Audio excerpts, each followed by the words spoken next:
Կառավարության 5-ամյա ծրագրում նշվում է, որ Կաթողիկոսի հեռացման հարց կա եւ օրակարգ է բերվելու վեհապառին փոխելու հարցը։ Որքանով է սա հարցը իշխանության համար կարևոր, որ ընդգծված է կառավարության։ Հարգելի գործընկերներ,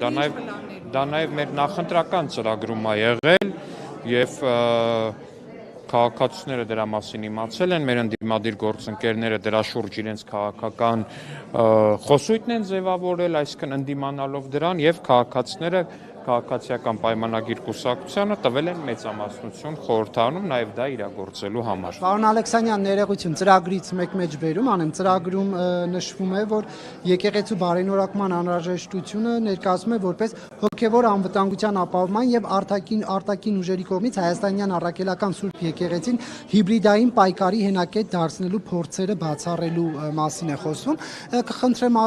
ասել արտաքին ուժերը ովքեր են փորձում մեր հայ առաքելական Սուրբ եկեղեցին հիբրիդային պայքարի հենակետ դարձնել։ Կոնկրետ անուններ կարող եք ասել։ Չեմ կարող ասել կոնկրետ անուններ, որտեղ վստահ չեմ, որ հատուկ ծառայությունների կոնկրետ այդ գործողությունները կատարող սպաների անունները ես գիտեմ կամ կարող եմ իմանալ։ Ես կարծում եմ Թուրքիան, Ադրբեջանը, խնդրում եմ թողեք ավարտեմ։ Ինձ թվում է մեր քաղաքացիները շատ լավ գիտեն, որ երկրի կամ երկրների մասին է խոսքը։ Քաղաքացի չգիտեմ, խնդրեմ ասեք էլի, ես էլ եմ քաղաքացի։ Ովքեր որ գիտեն, ովքեր որ չգիտեն, խտրական վերաբերմունք չէ քաղաքացիների նկատմամբ, մերին իմանա, Սոնան իմանա, ես չիմանամ օրինակ։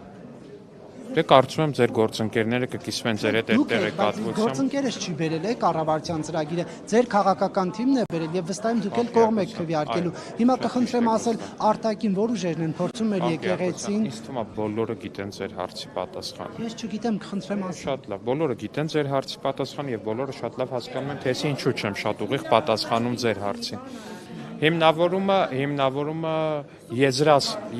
Սրբազանի KGB-ի տոմսն է, հավաքագրման կներեք։ Դա է հիմքում միայն այսպիսի ձևակերպում դա ամենափաստական հիմնավորումներից մեկն է, մնացածը կարող եք ուղղակի հետևել այդ մարդկանց գործունեությանը։ Ամենայն հայոց կաթողիկոսի վերաբերյալ նման տեղեկություններ հստակ իշխանությունն ունի, թե չէ, որ նման աղմկարույց ձևակերպում է արել կառավարության հնգամյա ծրագրի մեջ։ Ես կարծում եմ ձեր նշած